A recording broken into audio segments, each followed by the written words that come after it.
monde moko ya synthèse. So mon discours ça mon là, ça veut dire que comme malonga na kati ezate. Voilà kati na mukuse. Voilà vraiment so mon discours ko muta ko mukoloba mingi, c'est que na kati ya maloba na yelo comme malonga ezate. Pour ce que ça clair, pour ça na besoin koloba mingi te. Quoi accueilli en français par la nature a horreur du vide. Va remplacer par troupe mususu na place au Monisco Bazaraki parce que ce batiki vite et ça pour permettre na bando kiwana ça c'est on a besoin de la biso bandeko mais on a mis ça Monisco mais c'est comment on le battait tout le monde qui bilan la quantité en bilan sur le PC bilan est en actif na passif yo mon est actif mon est passif wa tout le bité Monisco a kendete et va changer de mandat naï va payer autorisation aux autres d'ailleurs à Bunda Bitumba. Donc comme on a Monisco a été dans la ville à Kinshasa à Zotambola, à Zokota dans le restaurant à Zolia, alors que bande qu'on a besoin qu'on a besoin de koufaté. Tiki mon pepe na yo etindika ngai, maboko na yo na mokongo na ngai etindika ngai. Iyambala oyo eza ilamba ya nkembo, tunike tata apesa boboto lange eza ilamba ya famille. Oyo mwasi ya Potifara longola nga ezalaki ya bango. Oyo misato ezalaki elamba ya prison. Yambala oyo nalati elamba ya palais. Maman Yvonne, nous t'aimons beaucoup. Au site Nabiso Image à Congo, Nzambe Azalanayo, et apesa yo ba inspiration, ma pamboli et mata. Émission Labino Ndakisa oyo Maman Yvonne ayaka nango ngamo côté ceux qui na yene émission Ndakisa na ça toujours na mutu moko pembeni nanga o nde to sora na ye masolo o etali mboka na biso masolo etali politique pe société na biso nde lokola Ndakisa lelo tozala mutu moko o azape mbala liboso te na émission Ndakisa bala mingi tant que na ba sujet d'actualité azara na biso yende to benga kaye Papa Drome mbote na yo Mbote Maman Yvonne candidat malheureux te nazara candidat malheureux te la preuve on est que j'ai vu candidat malheureux à Zamuto Oyo ceux qui élection te vie na yesuki et puis encore to yebi ndebe élection salemaki est-ce que bato bazakuna ba votaki bango combien va votaki peut-être sur 100 5 cas va voter voilà ça aujourd'hui n'est beaucoup na discours là pas ba élection na ba élection daki normal la preuve en est que combien de fois va contester ba résultat au niveau à cour suprême combien de fois Yipsanga Yomoko combien de fois va changer ba liste tu penses que ba élection zaki normal tergiversation est seulement niveau ou bien cacophonie est seulement niveau il y a cour suprême n'est seulement qui non ça montre à suffisance que il y avait beaucoup de lacunes, beaucoup d'erreurs, beaucoup. Bon, nous on dit sans la politique on continue à vivre, c'est ce qui est plus important. Hein, mais on va continuer toujours à participer activement à la vie politique de la République, hein, en émettant nos opinions sur ce qui se passe. Pour l'instant, je suis un indépendant. Mais avant c'était FCC, CAS. Pour l'instant, je suis un indépendant. Pour l'instant, je suis un indépendant.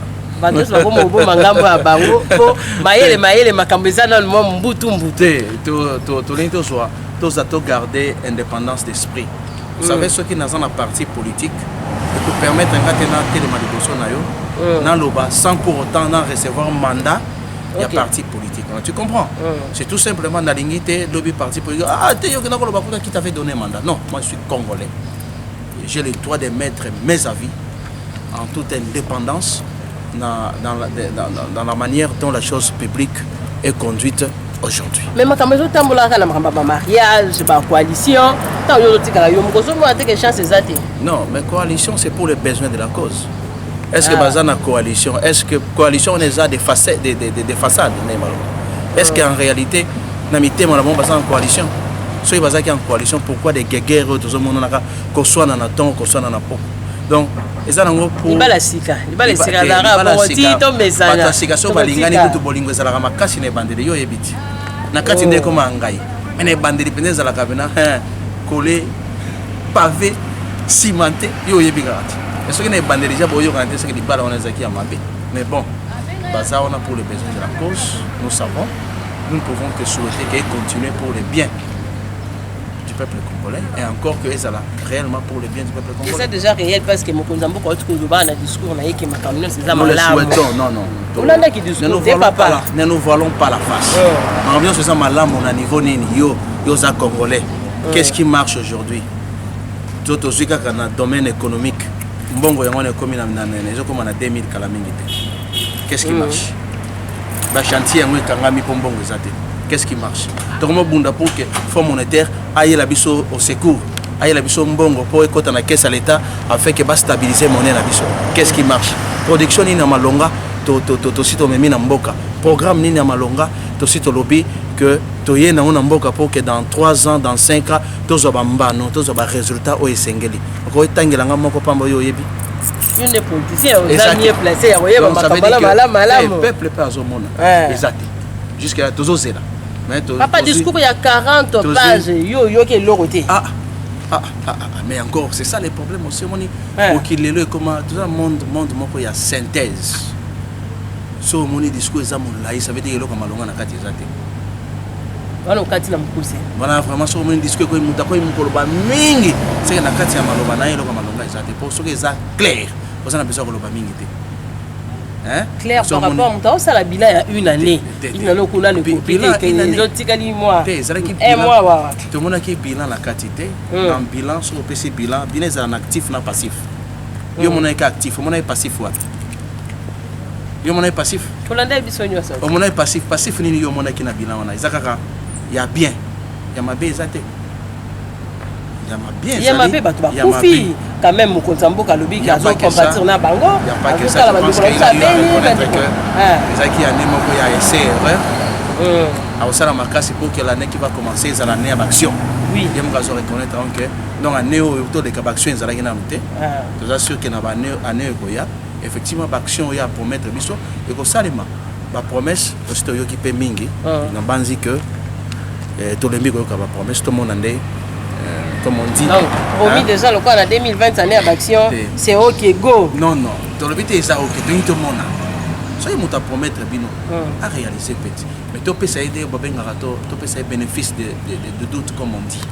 Hein? On lui concède les bénéfices du doute. C'est très important. Voilà le baquet. Total à 2020 année action. Bon. Tout le monde a bien action. Action politique la yemokosa alobi na beni kuna tamba kwa kufa ba remplacer ba motonionso sauté à quoi agir. Le pouvoir n'est pas entre les mains de tout le monde. Ils ont un groupe de bateaux basé dans le pouvoir et ils ont un mokontika comme moko oyo azo pesa bien en français impulsion. Donc s'il y a des comptes à demander tu retournes dans mokondi wana après 5 ans na ya mandat. C'est pas tous les Congolais qu'on va demander tu as fait quoi. Non, on va poser la question au président de la République et dire voilà, tu as pris le pouvoir 5 ans durant, qu'as-tu fait de ces pouvoirs-là? C'est qu'on va lui demander le moment venu. Ne vous en faites pas. En attendant, na mboka na biso bana beni bakufa ki mo mingi mikolo eleki nde bazwa ki des non nde basi bakata parce que 21 millions mo konzambo kalobaki basi continuer kufa. Il y a pas encore des il n'y a pas encore, rien que les week-ends passés, il y en avait encore une trentaine de morts. Donc, mon conscience est là-bas, pas de base au Koufa. Mon conscience est là-bas. Et la stratégie, ni voilà la politique. La stratégie, mon côté, c'est tout simplement volonté, c'est accompagner l'action à Malongati. Tout simplement. Volonté, c'est volonté, c'est l'action à Malonga pour la volonté. L'action est bloquée. L'action est bloquée, ça veut dire que azo ko débloquer l'action à la tête. Asa mon compte. Non, kayo ni kama mutu ya ke baction. On bien que soko longoli nzambe. Longoli Yesu. Na sima na Congo ezaye. Parce qu'on a nazo bloquer l'action là. Donc yemo gazo bloquer l'action là. Donc lo bakara ke yende mo compte. Donc ça veut dire si blocage ça, il faut déboulonner blocage wana. À promettre que a déboulonné. Jusqu'à là tout le monde a déboulonnage mon côté. Déboulonnage wana de bande ko ben pe bazaki la posa nango ba telemaki bango moko ba déboulonner na Monisco. Qu'est-ce que bla bimba mboka? Tout ça là n'a pas quelque chose hein. Tu as passion d'écouter. C'est vrai que ça la passe quand on monde va nous déconner, ça besoin quoi ya mon colonne. Ça ne peut pas nous réjouir hein, nous Congolais intellectuels que nous sommes. Il faut être d'habitude de se poser des questions. Ce qui la Monisco, ce qui la population a sengi Monisco à Kende, c'est parce que la population en a marre. C'est comme ça bazo senga à Kende. Mais au-delà de tout cela, ce qui doit analyser froidement la situation. Est-ce qu'il faut accepter que la Monisco parte à ce moment ici? Quelle est la solution de réchange au Yobiso te proposer pour que ce qui Monisco a accueilli, en français par la nature à horaire du vide, va remplacer la troupe Moussoussou dans la place où Monisco Bazaraki. Parce que ce qui est vide, c'est pour permettre à Ndokiwana ça c'est on a besoin de Bandeko. Mais on a mis sur Monisco. Mais c'est qu'on a le batté. Va continuer sur Kobo Mamalam. C'est obligé de l'obité. Monisco a Kendete et va changer de mandat. Va payer autorisation aux autres d'ailleurs à Bunda Bitumba. Tandis que mon Monisco a été dans la ville à Kinshasa, à Tambola. À ce côté, dans un restaurant, à Zolia. Alors que Bandeko, on a besoin de Koufate. Monisco, l'ongwa Kisasa. Tout le monde a soutenu Kisasa. Zo ba troupe na onionso na bibundeli kende na este kuna vanda banda ko bunda bitumba elongo na ba congolais yango population zo senga Monisco banda ko bunda bitumba elongo na ba congolais et ça matériel mais bien sûr ezali ça dépend ya mandat ni bopesier ce qui va définir le mandat ya Monisco ezali lo akende ko silisa bitumba na est yoko sisa bitumba so kayima boko donc aussi ça bitumba so paye pour Bundi au Monisco azawana le arbitre azotala pour compter bato bakufi combien te tolingi bongote tolingi Monisco a s'impliquer et longo na ba FRDC na biso ba bunda bitumba pour que paix et zonga na est ce qui était 21 000 hommes oyo bango ba déployer na Congo ils ont servir à quoi? Combien d'argent 21 000 hommes consomment annuellement? Vous comprenez? Donc c'est beaucoup d'argent pour rien. Et je pense même que ceux qui vont changer de mandat, je vais même proposer que Mbongo on a besoin de payer na Monisco. Va payer sango FRDC. Comme ça FRDC na bibondele à Monisco va payer sango FRDC. On va kende FRDC a continuer comme ça la musala kuna. Mais le makamaro le ba yemoko mukonzambo ka bibanyanga la kata. Si banyanga la kata ba congolais pe ba ina katiti. Papa, il n'y a pas de mauvaises troupes, il n'y a que de mauvais chefs. Voilà, donc vous tirez la conclusion qui s'impose. Il n'y a pas de mauvaises troupes, il n'y a que de mauvais chefs. Voilà. Il n'y a pas de mauvaises troupes. Il n'y a pas de mauvaises troupes, il n'y a que de mauvais chefs. Moi, je suis lobby à côté. Et ça, le poteau. Moi, je suis le poteau, je suis management, je suis ce que c'est. Quand on dit qu'il n'y a pas de mauvaises troupes, il n'y a que de mauvais chefs. Troupe va changer la réalité, va changer la chef. Ce qui va troupe va zokoter, va retourner la chef. Donc va longola d'abord chef. Chef c'est quoi? Chef a ça la makasi pour va longola été. Ba, la quoi na biso boya ya. Tout le monde penda carnaval munene lutte contre la corruption. Et c'est bandit. Et ça ida malamu wana moni. Au moins le problème na mboka na biso to lingi jale lo mingi. Toni ko sala ki atala ko mingi. Boyebi so abatala ko. Orchestre ata azobeta bien te mais makele la tala ko ngosala ke orchestre beta bien. Orchestre on beta bien. Il faut totika ki atala ko totika ki jalelo. La lutte contre la corruption est atteinte na ba slogan. On est à slogan. Tomi tuna na biso ba congolais. Mesure nini loi nini ba voter na niveau ya parlement. Au président a promulgué pour que lutte contre la corruption et banda. Yo ye bien. Je pense que qu'on ne mette pas la charrue devant le bénin de en français. Il faut commencer par voter des lois.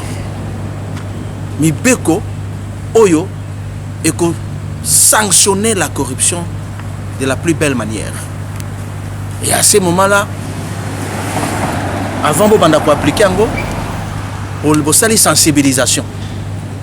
Hein? Na ba radio, na ba télévision, na ba balabala parce que mi beko ezali. Yo tindi batu na nzela ba yemba. Ils ont slogan, ça c'est moquer du peuple congolais. Tout ça la makambo lokola batu batanga. Loi moko ezate.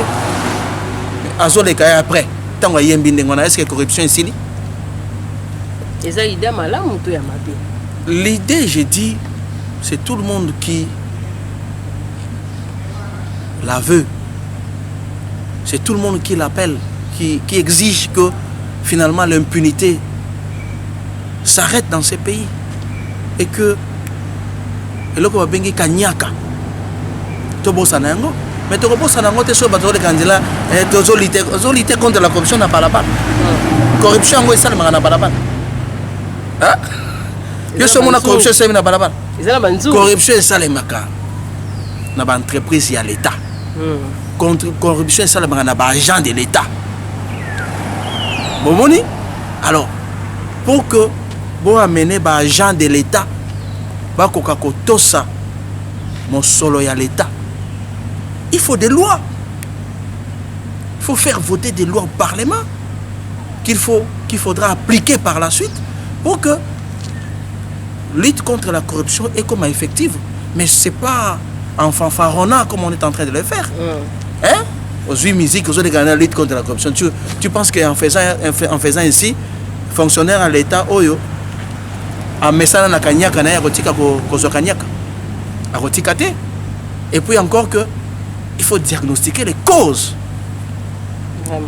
Il y a corruption dans Mboka na biso. Est-ce qu'un travail dans ce sens a été fait? Parce que ceux qui vous posez diagnostic clair, vous allez proposer les remèdes. Vous appelez la monganga. Ce que bien nazoka mutu passe. Mutu passe ses conséquences. Corruption a conséquences. Mais cause nini? Voilà, c'est comme ça que un État, les intellectuels réfléchissent. L'intellectuel va tout le stade. Mais apparemment, on a le côté négatif. Mais non, parce que moi je reste. Non, mais parce qu'il n'y a encore rien de bon. Ceux qui n'ont pas peuple. C'est ça, nous avons une chance à côté de l'écolo pour réfléchir. Parfois, les populations ont réfléchi, mais nous, on réfléchit à sa place. La population a bête ma beaucoup dans discours. Dans l'époque, Mobutu, bête ma beaucoup, toi, bête ma beaucoup. Mon papa, dans l'époque, encore, il y a Ndeko Kabila. Bête ma beaucoup, toi, bête ma beaucoup. Donc, ils ont un dialogue, tu es bien salémara. Mon continent, il mobiliser bateau. Monsieur, je vais payer moi 10, moi 20 francs. Conséquence, c'est que, à ta PMI, bête ma beaucoup. À ta Kosoli, obeti maboko. Ozobeti maboko pour nani. Tunaye, obeti maboko pour nani. Ozomona, tu photo longwa qui jale le fo ici là. Hein? Qui jale le fo ici là, to pesi ba tu mandat. Mandat wana bazar redevable vis-à-vis du peuple dans 5 ans. Nous allons continuer à critiquer s'il faut critiquer. Applaudir.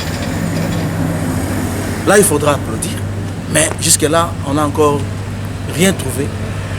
Des bons, aux autres d'habitude, applaudir. C'est comme ça. On a pour applaudir. Quelque chose pourrait obima na IDPS ya ngomoko to caché ya ngomoko na pouvoir ou peut-être que vous empêcher na makama mariage. Ton mariage les autres ça makama minene. Il faut ceux qui na mariage so bozo kanate basala ngani. Ceux qui ngana yo to yo kanite na mariage. C'est un contrat. Mariage est un contrat, c'est que mariage est un contrat. Oui. Ce contrat est simbité à ça. On casse les contrats. Na comment on a yo mariage à bango. Ça na kotambola to ça. Pour que mariage wana ça contre nature. Intérêt à peuple les en quantité. Quelque part tous hommes qui intérêt à peuple les en quantité ça positionnement des individus. Nous dans zoluka. Ne balba Congo ezanzo. Nana kozali kolo. Nana kozali boko. Dans tout ça, que devient le peuple? Voilà la grande question. C'est très important. Il faudra que Mandeko baso kambabiso. Tant bakenda kola la ba mituna.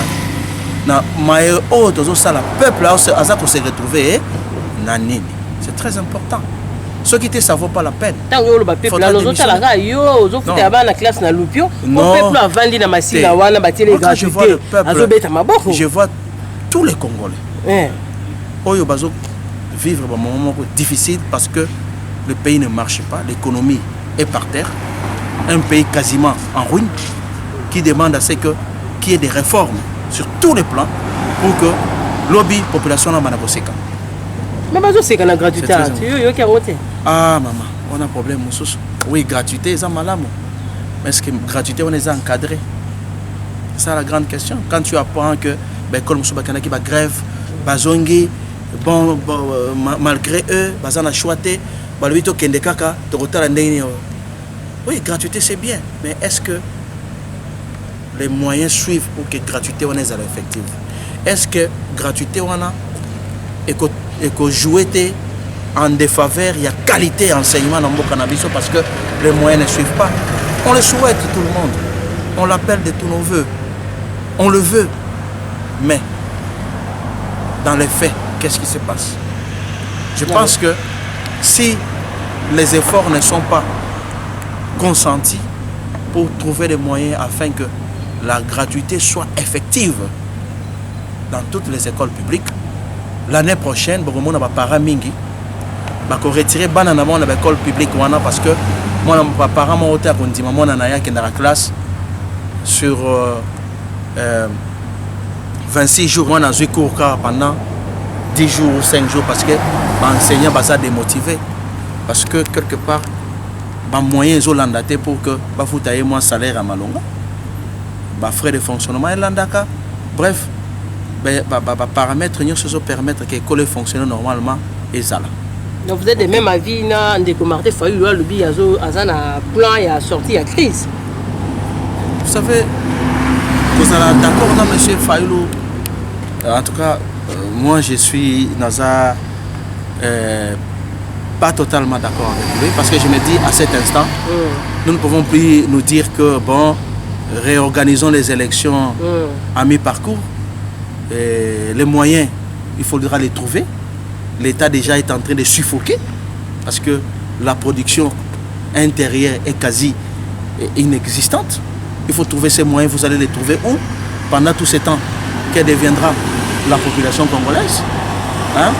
Donc, il faut seulement demander à ceux qui sont là de se rendre compte qu'ils ont le mandat du peuple congolais. Ils ont intérêt à faire tourner les ménages. Mais lui, il est derrière les îles. Bon, nous sommes en démocratie. Nous sommes en démocratie. Donc, pour Ndeko Fayulu à défendre la vérité des urnes. Ce sont trois les plus élémentaires. C'est la démocratie. Entre-temps, la vie continue. Il va falloir plutôt trouver des solutions aux problèmes, aux maux qui rongent la République actuellement. Et ça, c'est le travail donné à ceux-là qui ont le mandat du peuple aujourd'hui. Ceux qui, à l'issue de 4 ans, passer les remonter, la population va en tirer les conséquences qui s'imposent. Ils vont prendre le pouvoir et donner à d'autres personnes. Parce que nous sommes en démocratie. Donner à d'autres personnes, non, je n'ai pas dit ça. La population, nous irons aux élections. La population va se choisir des nouveaux dirigeants. Voilà, c'est ce que ça veut dire. Est-ce que ça va être la Mouka? Est-ce que ça va être d'autres personnes? On ne sait jamais, la politique étant dynamique. Nous ne savons pas. Ah, ok. Nous ne savons pas. La politique est dynamique, nous ne savons pas. Chez qui le pouvoir ira à ce moment-là? Il n'y a que le peuple qui pourra en décider le moment venu. Mais l'avenir du Congo, l'avenir à Congo, l'avenir est sombre, madame. Très sombre. Très sombre. L'avenir est très sombre, madame. Si et seulement si on ne propose pas des réformes, alors des vraies réformes qui vont aller dans le sens de changer les comportements des citoyens congolais, le fonctionnement des institutions au Congo et la manière de gouverner la chose publique. Si on ne le fait pas, madame, on nous a appris en physique que le même cause produisant les mêmes effets, vous allez vous rendre compte que 4 ans après, ça va vite. Hein? Et rien n'aura été fait. Rien comme quoi? Rien n'aura été fait parce qu'en termes de programme, concrètement, quel est le programme que nous pouvons aujourd'hui nous dire que dans 3 ans, on aura des résultats probants dans un domaine donné? Sur le plan agriculture, parce que c'est un domaine que j'aime beaucoup. Okay. Concrètement, est-ce qu'il y a un programme clair sur le plan agricole qui nous dit que dans 3 ans, dans 2 ans, dans 5 ans, voilà les différentes productions qu'on aura? La construction maison, on va lobby pour yo carotte. Misalo ba bi pour la bilenge yo construire les maisons, pour construire les maisons, tu as besoin de moyens. Est-ce que moyen ngo kozon kana mpako? Budget combien à combien 11 millions. 10 milliards. 10 milliards madame. Na papier. Et ça on a papier madame. Peut-être na papier on a to ko kende combien na 11 milliards na papier. Pour la rebondir là qui. Les to ke na malé mais to permettre ba Congolais ba comprendre une chose. Tant balobi 10 milliards ingelo bateke na caisse ya l'état mo solo 10 milliards ezali. Ingelo baké va proposer pour cette année va collecter mbongo na hauteur ya 10 milliards pour va exécuter va besoin à l'état oyo va programmer na eloko oyo va bengi budget de l'état bazongo wa balobi tozongo na ba mpako tozongo na ba exportation ba produits miniers voilà ya on a lobby et ça nous n'a papier encore qu'il faut pas mobiliser encore ceux qui va mobiliser en côté et ça déjà ali moko ya malamu déjà non et pas yo to uti na to comme na 10 milliards papa c'est pas félicité pourquoi to lobby moyen to betano maboko siko ezate parce que tu as capacité à mobilisation en recette ya mboka na biso tant que la réforme et ça limité tourne autour de 4 à 5 milliards là c'est démontré statistiquement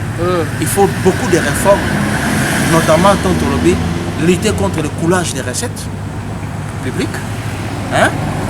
Pour lutter contre le coulage des recettes publiques il faut proposer des réformes au niveau de l'administration fiscale proposer des lois pour sanctionner toute personne oyo akosimba mbongo ya l'État afin que mbongo on a canalisé à caisse à l'État. Mais ça prend encore du temps madame, voyez-vous, ça prend encore du temps, nous on croit qu'on y arrivera mais comme on dit 10 milliards oui c'est sur papier, il va falloir encore mobiliser en gros. Et encore quand on bosse à 10 milliards voilà, pratiquement on a dit 2 milliards il faut et où talamboka papaya ce papaya on a pas cité donc pour la yo souhait zara que mamnyo so ça la maté souhait na biso en tant que Congolais et salement mais nous restons pragmatiques, nous restons scientifiques, nous voyons les faits. Toutes choses étant égales par ailleurs en économie, ce qui les conditions sont les mêmes, on ne les change pas. Et à les canaliser vers les trésors publics afin que les prévisions budgétaires de 10 milliards puissent être réalisées. Il est vrai que les statistiques l'ont démontré que généralement on n'atteint pas le 100% de ces prévisions. Mais si on peut atteindre ne fût-ce que 90%, madame, 95 ou 95% de ces prévisions, ça sera déjà un pari gagné. Mais nous croisons les doigts, nous leur souhaitons toutes les bonnes choses. Nous leur disons, c'est bien beau sur papier, mais encore que il faudra prendre des mesures qui s'imposent pour arriver réellement à mobiliser ces recettes et appliquer ces budgets-là comme ça a été élaboré et voté par le Parlement. Est-ce que le président l'a déjà promulgué? Je pense que si ça n'a pas été fait, ça ne saura plus être tardé. Dans les jours à venir, ça va être promulgué. Et par la suite, il faudra trouver les moyens. Merci beaucoup. Voilà, Jacques Droma, tout ça, on a balalisé moi mingi. Il y a bien ça raté dans l'émission d'Axato. Qui n'est pas malé, mais papa n'a habité. On a quota la yomo kondo moni mariage au FCC cash. Bah voilà ni moi mingi hein. Bah voilà ni penza outi boy. Mais na comportement ya ba politicien. Bah il peut pas rappeler na kala. Bah baza na pouvoir, le quoi peut baza na opposition. Ndenge bango bazo sala makambo nyonso. Eza comportement ya ba politicien to ba sala makambo ko abiso atwa libanda politique. Moni comment ça que na politique surtout na politique na Congo parce que ça là on a ba calcul belé amso bazotala 2023 ezo ya mbangu position na bango ezala ndenge nini parce que eza coalition est-ce que na 2023 ba okende longo to ba okabona kimono na nage ba okende longo te binana te hyperkit na nage est-ce que ba ko sangana pour pas botani ni to éviter au moni donc ba calcul politicien ça tellement ébélé mais comme to lobby bacha intérêt à peuple par-dessus tout. Ok. Parce que sans le peuple, tu n'as pouvoir que tu as. On prend le pouvoir pour satisfaire les besoins de la population. Dès lors qu'on n'arrive pas à satisfaire les besoins de la population tout en étant au pouvoir, il faut en tirer les conséquences qui s'imposent. On démissionne, monsieur. Voyez-vous? Merci beaucoup. Tout ça, quand on analyse, moi, mingi na éviter olimba répéter, ce qui, moi, les cambouis, to bengomba, maman yaka, tabuto, tamuina yaka. Et ça, cause la préparation, il y a 2023, oh, yote, to roti kana yo. Et ça, ma bête, naza congolais, le congolais, congolais. Ah. Est-ce que pekisi na congolais, lobby paya zwa aluka ko kende komema ba idée nae na place moko boy pour que mboka o échanger. Tout ce que nous voulons, c'est le bien des Congolais. Soyez tout monique, moi, ba koko so eza quelque part. Nous avons l'obligation d'intervenir démocratiquement, bien sûr. N'est-ce pas? Il y a Balamuka 2, Kacha 3, FCS 1. Non, ça n'a rien à voir. Au côté T. Il n'y a que le peuple. Le peuple n'est molakisi. Si on a kelasi, muto akotaka bato, yende molakisi. Donc peuple a des molakisi. C'est au peuple de décider le moment venu. Si la population a monique ah bandeko basali malamu, akolo va pas continuer. Ça a monique alobi que bandeko basala ki malamu te. Alors bate otikana no bandeko mususu pe bazwa. C'est ça la démocratie, non? To senga ki démocratie est senga bongo. Donc après 5 ans ba ozongi sa pouvoir na peuple. Où il a décidé aloba est-ce que tu continues à bandeko wana to changer. En tout cas to komi na suka ba ibalandi biso wa retourna tangu sumi tuna muso etikali pona ngambu na bango pe bazibiyano na ngote mwana mboka azali ngonga nyonso tokozwa kamituna soki to bengie soka za dispo tokozwa ye to suki si a mokonza mboka walanda biso bato ebele bakolanda biso nde bakotala biso na nzondo télévision bakotala biso na image ya Congo mokili mobimba nayebi te liloba nini osuki si nango entretien na biso liloba ezaka moko tosengaki pouvoir bapesi bino pouvoir eza pona ba famille na bino kaka te eza d'abord pour le peuple balobaki le peuple d'abord ezala kaka loyembo te ezala kaka te tout va bien boyoka kolela ya peuple faut proposer des réformes courageuses ata ekosala peuple pasi lelo mais lobby peuple akoka koseka pour le moment tomoni nano eloko te voilà tomoni nano eloko te tozela. En tout cas, merci beaucoup. Bazaki Belé Olanda Biso na Mukolo Lelo, Ezaki Bongo Ndakisa. Présenté par Maman Yvonne Nabino, Maïma Soeko Menaka Biso, Nde Obiso Peto Kitaka na terrain, Nde Malwa na Lopoto, Koluka Baye Nini Toroso na Bango, Makambo Ekome Libiso. Oto Zwaki Mukolo Lelo, Eza Oto Sololi, na Molamboka Jacques Droma, Oto Pesi merci Belé, na disponibilité na ya Mukolo Lelo, Nga na Tiki Bino, Botika la Malamu.